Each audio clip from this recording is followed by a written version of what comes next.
Hey guys, it's Pastor John here with Coram Deo Church, taking a moment to respond to some more questions that you have asked. And this question actually doesn't come from the apologetics class. This question comes from First Peter chapter 3, and the question is this: when Peter instructs wives to be submissive to their own husbands, is he only talking about wives who are married to unbelieving husbands?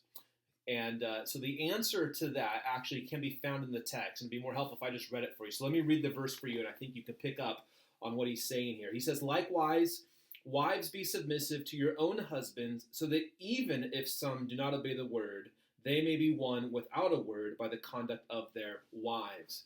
And so that word "even" helps us understand that Peter is instructing wives to be submissive to their own husbands, and he's anticipating a wife who goes, "Well, what if my husband isn't a believer?" And his argument is that even if your husband is not an unbeliever, in being submissive to him, he will can be brought to faith in Jesus, not by the words being preached by the wife, but by her conduct and character, the words that preaches to him.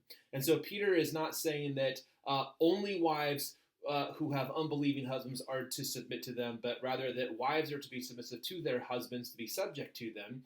And even in the case when that husband isn't a believer, there is this incredible potential for that non-believing husband to be brought to faith through the conduct of his wife. This is in line with what the Apostle Paul says in Ephesians chapter 5 as well, that wives are to be subject to their husbands. The husband is to love his wife as Christ loves the church. He's to lay his life down for her, and the wife is to be subject to him. And that's the very similar verbiage and ideas that are present in 1 Peter 3. So is a wife only to be subject or submissive to her husband if her husband is a non-believer? No. The command is to be broadly applied to all Christian women, to their husbands. So I hope that that's helpful for you.